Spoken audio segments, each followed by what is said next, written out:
Greetings. Good morning. Just a quick reminder: if you have your children here and they're being watched by, totally drawing a blank.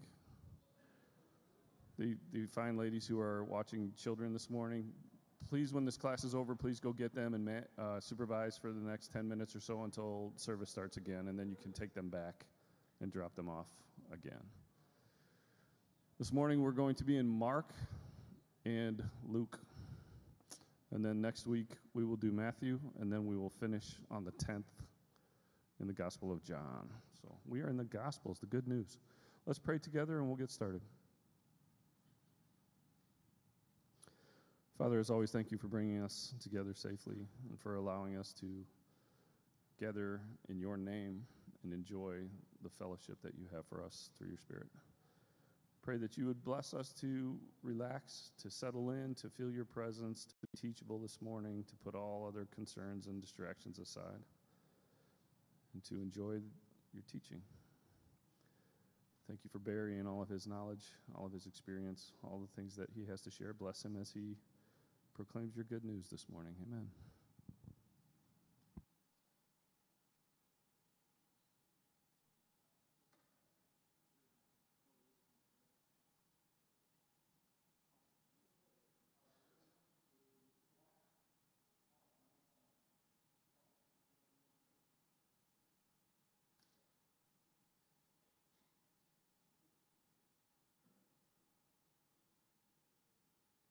No, now I'm on.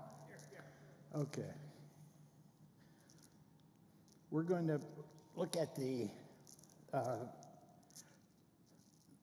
videos of Mark and Luke, and then I want to spend some time on our handout. So we're going to look at both books together, and then we'll deal with both books together. So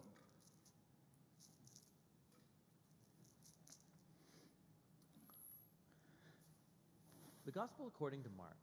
It's one of the first accounts of the life of Jesus, and our earliest historical traditions link this book to a Christian scribe named Mark, or John Mark. He was a co-worker with Paul and a close partner with Peter.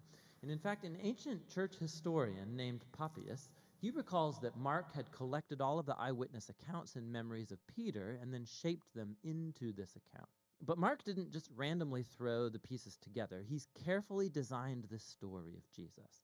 In the first line of the book, Mark makes this claim about Jesus. It's the beginning of the good news about Jesus, the Messiah, the Son of God. Now, what's interesting is that this is the only time Mark is going to tell you what he thinks. For the rest of the book, he's going to influence you by simply putting Jesus' actions and words in front of you and showing you how other people react to him. Now, Mark's designed the story of Jesus as a drama with 3 acts. The first one set in Galilee, the third one is set in Jerusalem, and the second act shows Jesus on the way from one place to the other. And each of the acts focuses on a repeated theme. So in Act 1, everybody's blown away by Jesus, and they're wondering, who is this Jesus? In Act 2, it's the disciples who are struggling to understand what it means for Jesus to be the Messiah. And then in Act 3, we watch the surprising paradox of how Jesus becomes the Messianic king. Let's just dive in and you'll see how it unfolds. After the opening line, Mark begins with a quotation from the ancient prophets Isaiah and Malachi, who said that God would send a messenger to Israel to prepare them for when God would show up himself to rescue his people and become their king. And Mark introduces John the Baptist as that messenger, and then right when you expect God to show up personally, Mark introduces Jesus. And as he comes onto the scene, the heavens open, God's Spirit descends on Jesus, and God says, "You are my beloved Son." After this, Mark places in front of us a summary of Jesus' core message. He went about Galilee announcing the good news that God's kingdom has come near. Jesus is carrying forward the story from the Old Testament scriptures about God's rescue operation for his world. Through Jesus, God is restoring his reign over the world by confronting and defeating evil and its hold on people's lives, and then by inviting them to live under his reign by following Jesus. From here, Mark's given us a big block of stories showing us Jesus' power as he brings God's kingdom. He goes about healing people whose bodies are sick or broken or under the oppression of dark spiritual powers. And Jesus even does something that for Jewish people only God has the right to do. forgives people's sins. And Jesus' actions here produce lots of different responses. So some people follow him and become his disciples. Other people don't know what to think, and still others reject him completely, especially Israel's leaders who accuse him of blaspheming God and being empowered by evil. But Jesus isn't surprised by these responses. In fact, he draws attention to it. In chapter 4, Mark has collected many of Jesus' parables about the hidden, mysterious nature of God's kingdom. And Jesus says that his message is like seed falling on different types of soil. Some are receptive, some are not. Or it's like a mustard seed that's very tiny. It seems insignificant, but then it grows huge and surprises everyone. Jesus' point is that he really is the Messiah, bringing God's kingdom, but it doesn't look like what anybody expected. And this growing confusion about Jesus among the crowds is connected to a key idea Mark emphasizes at the end of Act 1, that even among Jesus' disciples there's confusion. Even they are struggling to grasp who Jesus really is, and that brings us to Act 2. It begins with a crucial conversation. Jesus takes the disciples aside and he asks, "Who do you all say that I am?" And Peter speaks up, saying, "You're the Messiah." But it becomes clear that for Peter this means that Jesus is a victorious military king from the line of David who will rescue Israel from the Romans. But for Jesus to be the Messiah means that he's the suffering servant king of Isaiah 53, who will bring God's rule by giving up his life in Jerusalem. And the disciples, they don't get it.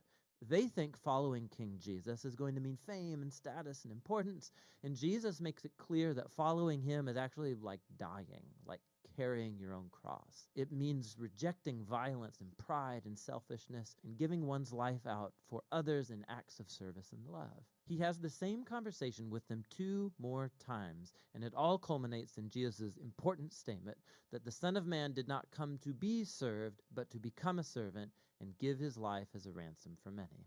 The disciples still don't get it. They respond in confusion and fear. And so here in Act 2, Mark has placed another key story that echoes the book's introduction. Jesus takes 3 of his disciples up to a mountain, and he's suddenly transformed. He's radiating with light and glory, and a cloud envelops them. Now, this is just like the glory of the God of Israel that showed up long ago on Mount Sinai. And then the 2 prophets who stood in God's presence on Mount Sinai, Moses and Elijah, they appear next to Jesus as God announces again, "This is my beloved Son." Now, by placing this story in the middle of all these conversations in Act 2, Mark is making an astounding claim that Jesus, God's Son, is the physical embodiment of God's own glory. And in Jesus, the glorious God of Israel is going to become king by suffering and dying for the sins of his own people. It's a puzzling claim that confuses and scares the disciples as they leave the mountain. Which brings us to Act 3. Jesus makes a very public royal entry into Jerusalem for Passover. People are hailing him as the Messiah. Then he enters into the temple courtyard and he asserts his royal authority by running out the thieves and crooks and stopping the sacrificial system. Then this kicks off a whole week of Jesus debating and confronting the leaders of Israel, condemning their hypocrisy, and so they set in motion a plan to have him killed. And Jesus warns his disciples, predicting that Jerusalem and its temple will be destroyed within a generation, and his disciples will be persecuted just like him, until he returns one day to bring God's kingdom fully over the world. And it all leads up to the final night. Jesus has his last Passover meal with the disciples, a symbolic meal that told the story of Israel's liberation from slavery through the death of the Passover lamb. And Jesus takes these symbols and he gives them new meaning. They point to the liberation from sin and death that will happen through the death of the suffering servant Messiah. From here, the story rushes forward to Jesus' arrest, his trial before Israel's priests and the Roman governor Pilate, all resulting in Jesus' crucifixion. And it culminates in a key scene that matches the important scenes from Acts 1 and 2, except this time it's darkness that descends, not a cloud. And instead of the divine voice from heaven, it's Jesus' voice crying out before he dies. And then most surprising is that it's a Roman soldier who sees Jesus die, who grasps and then announces who Jesus is. This man was the Son of God. He's the first person in the story to recognize the story's shocking claim about Jesus' identity, that it's the crucified Son of God who's the Messiah, Jesus of Nazareth, who died for his friends and for his enemies. After this, Jesus' body is placed in a tomb, and on the first day of the new week, 2 women from his disciples come to the tomb, and they discover that the tomb is empty, the stone's rolled away, and an angelic man informs them that Jesus isn't here, that he's risen from the dead. And so he orders them to go and tell this good news to the other disciples, that Jesus is alive, that he'll meet them back up in Galilee. And the women, they're freaked out. Mark says that they fled from the tomb in terror, telling no one, for they were afraid. And that's how the book ends, with Jesus' disciples showing the same kind of fear and confusion that concluded Acts 2 and 1. Now, if you look in your Bible, you'll see that the Gospel of Mark has more to its ending, where Jesus appears, he speaks to his disciples, but there's also a note there telling you that that ending is not part of the original book, that it's only found in later, less reliable manuscripts. Now, it's possible that the original ending got lost, or that Mark actually never finished writing his account, but it's more likely that this abrupt ending is intentional to make a point. The entire story has focused on the shocking claim that puzzled Jesus' disciples from beginning to end, that it's the suffering, crucified, and risen Jesus who's the Messiah, the Son of God. That God's love and upside-down kingdom were revealed as Jesus died for the sins of the world. And so this story ends without closure, and it forces you, the reader, to grapple with this very strange and scandalous claim about Jesus. And are you going to run away like the disciples? Or are you going to recognize Jesus as your king and go and tell the good news? And only you can answer that question. And that's what the Gospel of Mark is all about.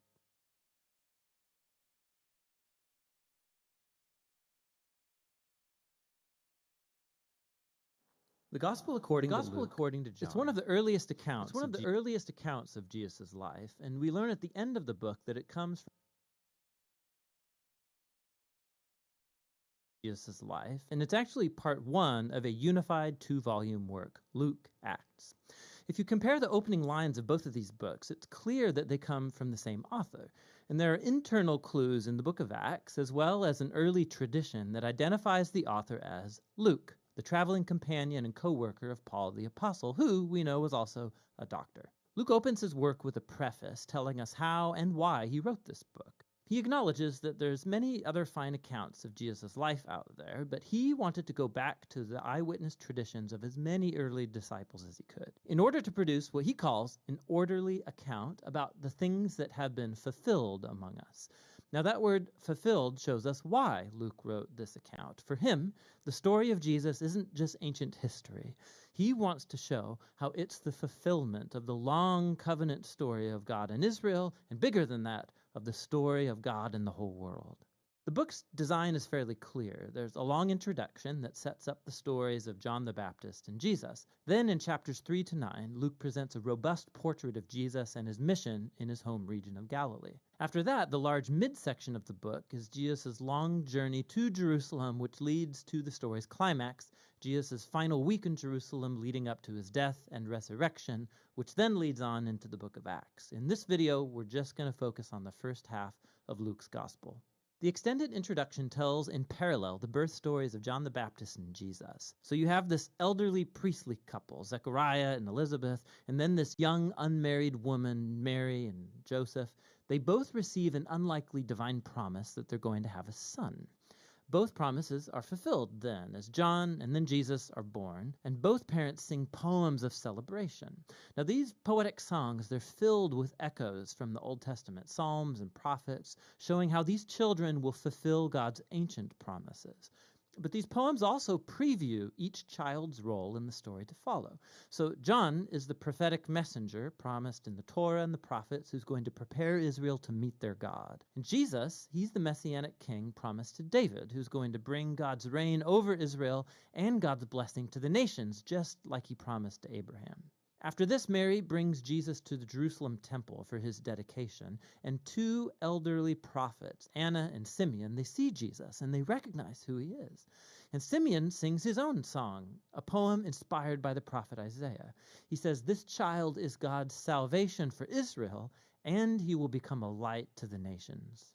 So with all this anticipation, the story moves forward into the next main section, where Luke presents Jesus and his mission. He sets the stage with John's renewal movement at the Jordan River, where he's calling a new, repentant, recommitted Israel into existence through baptism. He's preparing for the arrival of God's kingdom.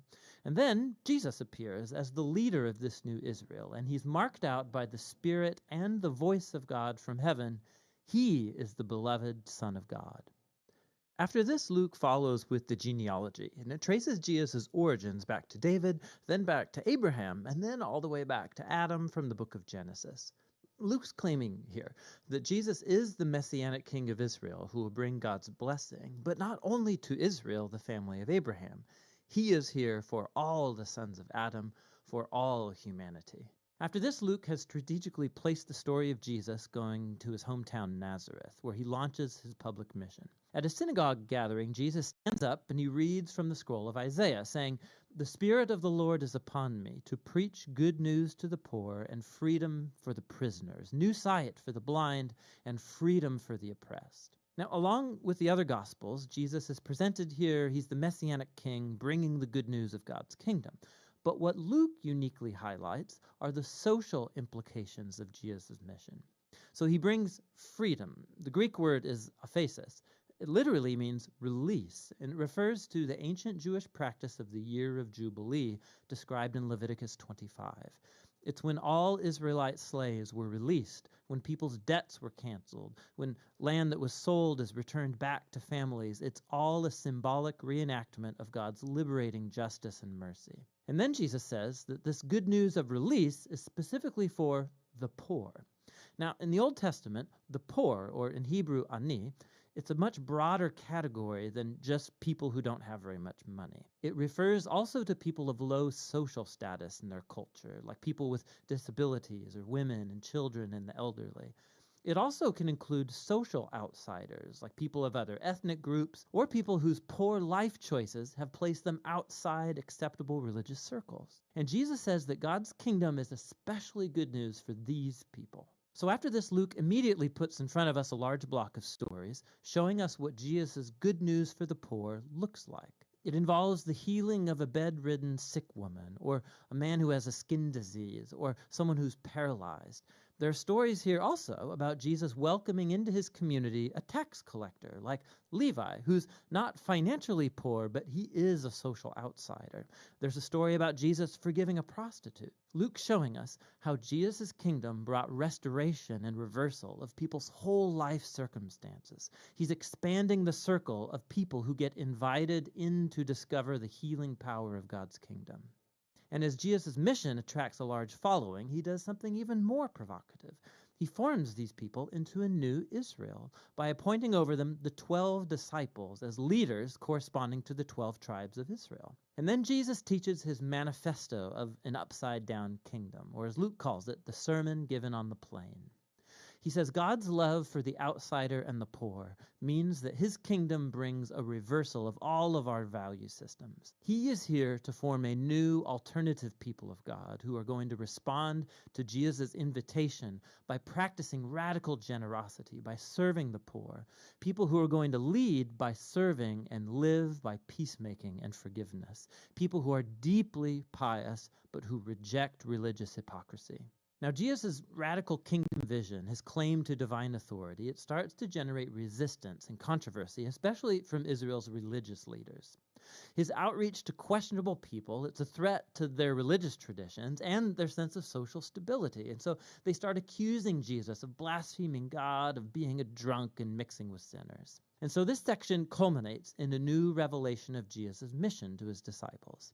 He says that, yes, he is the Messianic King, and that he's going to assert his reign over Israel by dying in Jerusalem, by becoming the suffering servant king of Isaiah 53 who dies for the sins of Israel. And then this shocking idea, it gets explored in the next story as Jesus goes up a mountain with 3 of his disciples, and he's suddenly transformed in front of them. They're enveloped in this cloud of God's presence, who announces, "This is my chosen son."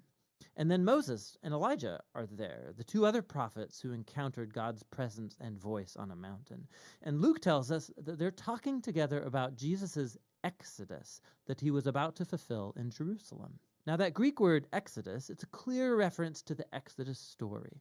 Luke is portraying Jesus here as a new Moses who will lead his newly formed Israel into freedom and release from the tyranny of sin and evil in all of its forms, personal, spiritual, and social. And that's going to lead us into the second half of the book. But for now, that's the first half of the gospel.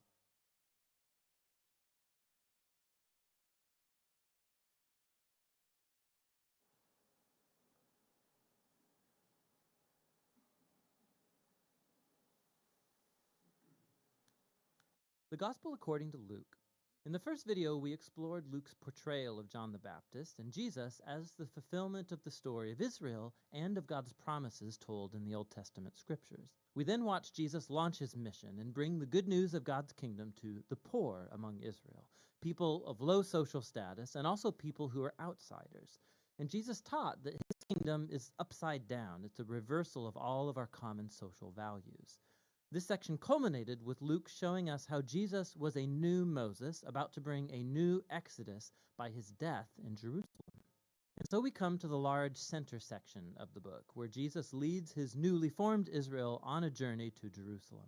This part of the book consists mainly of Jesus' teaching and parables given on the road to the various people he encounters, mainly his growing group of disciples. And in this way, Luke portrays following Jesus as a journey. It's something you do where you learn as you go along life's path. So first, Jesus invites his disciples into his mission as he sends a wave of them to go ahead of him, announcing God's kingdom. So being a disciple right from the start, it means participating in Jesus' kingdom mission, making it your own. And as Jesus' disciples come back, he then starts to give various teachings about prayer, about trusting in God's provision. It's actually in these chapters of Luke that Jesus talks more about money, possessions, and generosity than anywhere else in his teachings. If following him is truly like being on the road, it should produce this minimalist mentality, creating a freedom from possessions that allows for radical generosity. Another key theme in these chapters is Jesus' continued mission to the poor. So as he travels, he keeps forming his new Israel, and he encounters all these people who are sick or blind. He meets Samaritans, who are ancient enemies of the Jewish people, and famously Zacchaeus, a Jewish man, but who heads up tax collection for the Romans. All of these social outsiders meet Jesus, and they're transformed by the encounter, and so they join his kingdom community, which Jesus describes as a great banquet party. He is here to seek and save the lost, and so he's celebrating when people discover the mercy of God. But not everybody at the party is happy. Luke includes multiple stories of Jesus at banquets with Israel's leaders. And these all become heated debates where Jesus confronts their pride and hypocrisy. And so these contrasting banquet parties, they're captured most memorably in Jesus' parable of the prodigal son. So a father had two sons, and one foolishly ran away and squandered his inheritance. But he comes back eventually repentant, and his father forgives him, and he throws this huge party to celebrate my son who was lost but now is found. But the older brother, who never left his father, he's angry, and he resents his father's generosity to this undeserving son. In this famous parable, Jesus is explaining his whole kingdom mission to these leaders. His parties represent God's joyous welcome of every kind of person into his family. The only entry requirement is humility and repentance. And so it highlights the tragedy of Israel's leaders who reject Jesus and his upside-down kingdom community. And this resistance to Jesus, it ramps up, and he finally arrives in Jerusalem for Passover. As he nears the city, he's weeping. His disciples are hailing him as the Messianic king, but Israel's leaders are denouncing him. And he knows that their rejection of his kingdom of peace is going to set Israel on a road of resistance and rebellion against the Roman Empire. It will bring the city's downfall. And it's that destruction of Jerusalem that Jesus symbolically enacts. As he storms into the temple and he runs out the animal sellers, he brings the sacrificial system to a halt. And he says that this place of worship has become a den of rebels and will be destroyed. Now, this act, of course, generates a whole series of debates between Jesus and Israel's leaders, all leading up to Jesus' prediction that the Roman armies will one day surround this city. It will desolate it and the temple all within a generation. With that, Jesus retreats with his disciples to celebrate the Passover meal. It's the annual symbolic meal about Israel's liberation from slavery through the death of the Lamb. And so Jesus turns the meal's bread and wine into new symbols about this new Exodus. His broken body, his shed blood will bring liberation for Jesus' renewed Israel. After the meal, Jesus is arrested and he's examined before the Jewish leaders and then put on trial as one claiming to be king. And Luke emphasizes Jesus' innocence. Pilate, the Roman governor, he claims that Jesus is innocent 3 times before giving in. Even Herod, the ruler of Galilee, finds nothing to accuse Jesus of. But the leaders finally compel Pilate to have him crucified, and so he is. But even in his painful death, Jesus embodies the love and the mercy of God he taught so much about. He offers God's forgiveness to the soldiers as they crucify him. And then, when one of the criminals executed alongside Jesus realizes who he actually is, he says, "Remember me when you come in your kingdom." And Jesus' final words are an offer of hope to a humiliated criminal. "Today you will be with me in paradise." And so, with that act of generosity and kindness, Jesus dies. His body is placed in a tomb, and on the first day of the week, some of Jesus' disciples come to the tomb only to find it empty. And there are 2 angelic figures there telling them that Jesus is alive, that he's risen from the dead, and so they leave with their minds blown. And it's right here that Luke tells one of his most beautiful stories. 2 of Jesus' disciples, they're leaving Jerusalem for a town called Emmaus, and they're heartbroken over Jesus' death. And then suddenly, Jesus is there, just walking alongside them, but they don't recognize him. He asks why they're so sad, and they go on to talk about all of their hopes, that Jesus would have been the one to redeem Israel. But now he's dead, it was all for nothing. But then later, as Jesus has a meal with these 2, he breaks bread for them, just as he did at the Passover meal, and it's in that moment that they recognize him. Then he disappears. Luke is telling this story to make a powerful point about following Jesus. When Jesus' disciples impose their agenda and their view of reality on Jesus, he remains invisible and unknown to them. It's only when we submit ourselves to the upside-down kingdom of Jesus, that's epitomized in his broken body on the cross, offered in self-giving love, it's only then that we see and know the real Jesus. The book's concluding scene is yet another meal, as Jesus appears to his disciples and he explains to them from the Old Testament scriptures how this was all a part of God's plan, that the Messiah would become Israel's king by suffering and dying for their sins, and conquering their evil with his resurrection life. And so now, as Simeon the prophet promised back in chapter 2, Jesus' kingdom will move outward from Israel, so God's forgiveness can be announced to the nations and everyone invited to follow Jesus. But, Jesus tells his disciples, wait in Jerusalem for the coming of the Spirit to empower them for this new mission. And this, of course, keeps you reading right into Luke's 2nd volume, the book of Acts. But for now, that's the gospel according to Luke.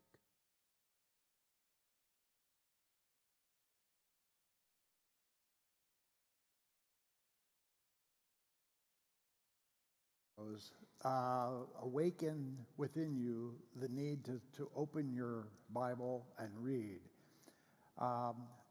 They have videos for all of the books of the Bible. So wherever you're reading, if you'd like to see the video, you can well, come to think of it, do you have the address? Do you have? All right, I'll put that on my notes for next week. It's just a YouTube, yeah. Well, the Bible app has these videos too. The what? The Bible app has these videos as well. Oh, okay. So if you're reading in, I don't know, Joshua, you want to have it explained to you.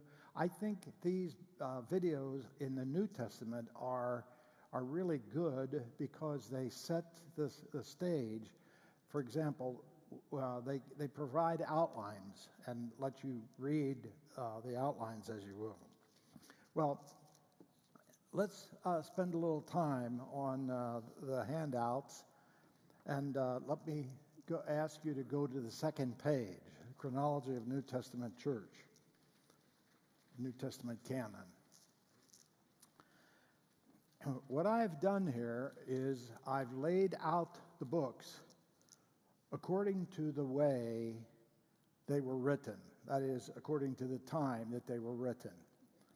Now, these books,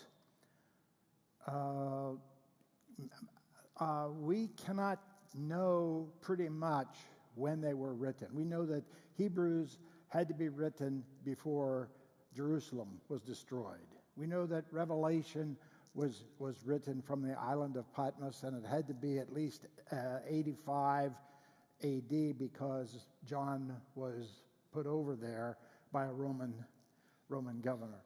We know that Galatians was written before the Council of Jerusalem in Acts 15. We know that the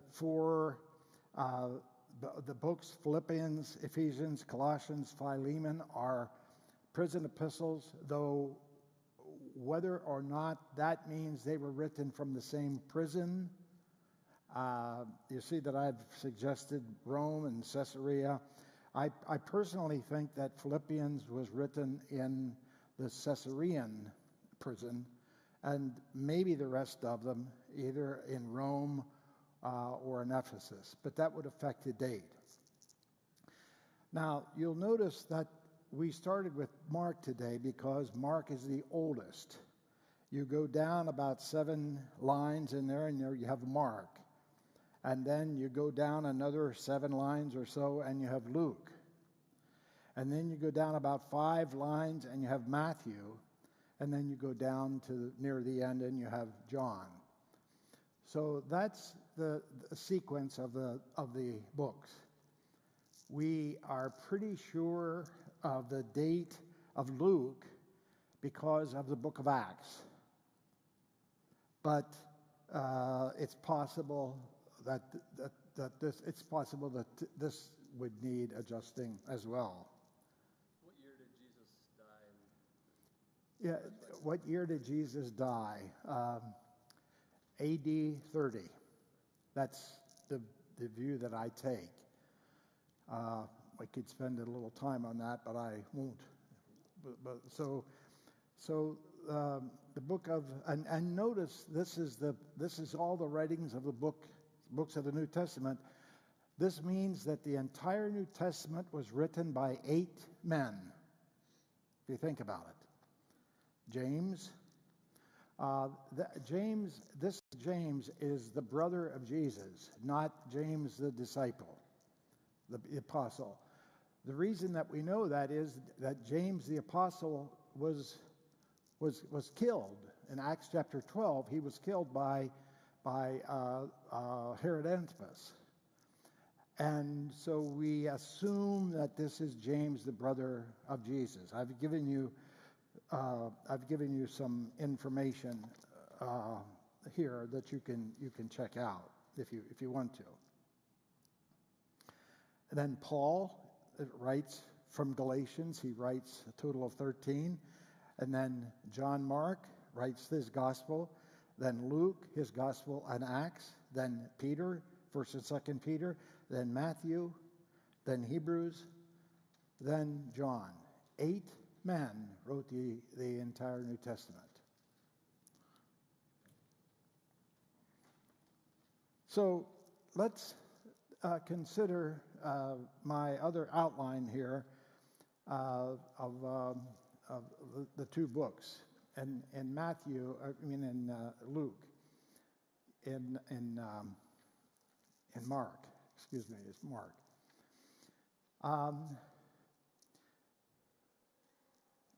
It's a bit of a surprise to me that Peter never wrote a gospel. Why is it that Peter didn't write a gospel? Well, we know that he was a fisherman. That means he may have had a certain level of education in that world.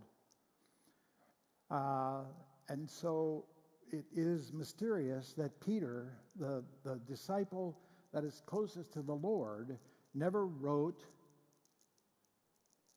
the gospel. If you think about it, Mark and Luke didn't know Jesus. Yes? You're with me? He didn't know him. Matthew and John were disciples. They were 2 of the 12. But these first 2 gospel writers didn't know him personally. Why were people like Peter omitted? Why did he not write a gospel? And why were 2, so to speak, outsiders brought in to write the Gospels? Well, I've provided some information there on John Mark.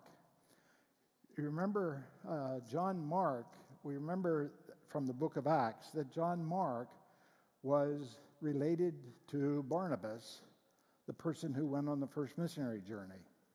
And that early in the information here, you see where Barnabas went and did his evangelism. John Mark went with Barnabas on their first journey. And they got over to the west side of the island of Cyprus, we're told. It's all in the book of Acts. And John Mark left. Why he left, we don't know. He got a boat and he took off and went not home to Caesarea, to Antioch in Syria. He went back to Jerusalem. We know that his cousin, his aunt, had a home there that was large, apparently, and it was large enough that's where the church met, in her house. You can read that. You can read that in the passages that I've given. So did he leave because there are a number of reasons. People think that he left because he was afraid. He wasn't sure of the Gentile mission. He had been linked to Jerusalem, and Jerusalem was tied to Peter, and Peter was tied to the Jews. Maybe he left for that reason. We know from the book of Acts that when you read in the book of Acts,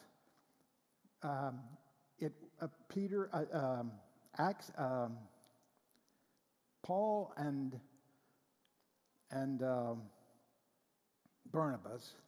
Barnabas are referred to as Barnabas and Paul consistently, Barnabas and Paul, until they get to Cyprus right before John Mark left, when you have the conversion of Saulus, a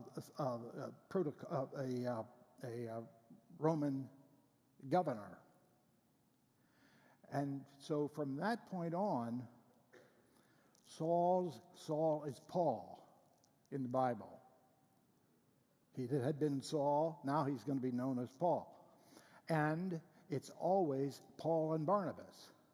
It's always switched around. So people have thought, well, maybe John Mark didn't like the fact that his cousin was being pushed to the side. Maybe yes, maybe no, we don't know. But in any event, he goes back. And Paul, when it comes time to the second missionary journey, remember what happens. Barnabas wants to take him along, wants to take John Mark along on the second missionary journey, and Paul says no. Remember that. And so they split ways. Paul went with Silas and went back to the churches of Galatia, and Barnabas took John Mark and went to Cyprus. So they visited the churches that they had first. Well, John Mark is reconciled to Paul. I've given you the references there. Later in his life, and John Mark becomes a sidekick. He becomes a fellow servant of Paul, and he works with Paul, and he works closely with Paul. Now, exactly how he gets tied to Peter, we don't know. Peter is taken to Rome, and he's there in Rome in prison. And John Mark goes there. And here is where we rely upon the church father Papias. He says that that John Mark went to Rome. He got with Peter, and he went over the stories one by one that Peter told him about Jesus, and began to put them together into a gospel. And so the Gospel of Mark was written in that way, and it may be useful because it means that the thoughts of Peter are in the Gospels. They're there. And then Papias says he printed the Gospel of Mark. And that's when Peter died, and he left. John Mark left, went to Alexandria. I don't know why he went to Alexandria. There was a significant church in Alexandria, a growing church in Alexandria, and whether or not he went there to minister to the church or as an evangelist, I don't think anyone knows. Comments? Questions? I have a question that's kind of related to it. Where can we find reference material for like the church father Papias and like the works of Josephus all condensed into a book without having to go to each source if we're looking to brush up on church history like this? Where can you go to find sources? My words. Where can you go to find all these sources that have been put together in one? In one volume. Boy, I don't know where you would go to put all of them together into one. So there's not like a single textbook in the seminaries that talk about this? Or? Not a single. You could go to an introduction to the New Testament. A good one was published by Doug Moo, and Don Carson. Published, and the third man that comes from Australia. I can't think of his, but look up Doug Moo and Carson, and you'll be able to find a New Testament introduction, and they would probably deal with a lot of that. Okay. But the way to deal with it is to have Josephus in your. Yeah. There's a lot, like without knowing that, it's like. Yes. Where do I had no clue about Papias, and so it's like, is Yeah. that going to be in Josephus, or where do I go to find that? No, you can go to Eusebius. Eusebius is 2 books. Eusebius is an ecclesiastical history. It's a history of the church. It was written in the 4th century. And so so he quotes Papias. Papias lived in Hierapolis, which is a city in, he was a bishop of Hierapolis in Turkey around the 2nd century. And he wrote and gave that's the account. I don't have time. Okay. The Gospel of Luke. I wanted to give you information on Theophilus. I might spend a little time there next week, because you know that Theophilus, it's Theophilus who was addressed in both Luke and Acts. So I'll talk a little bit about it next week. Paul came in with Luke came in with Paul. They both rowed the boat that brought them back from the third missionary journey. The book of Acts has this we narratives, and when it's we, it's Paul and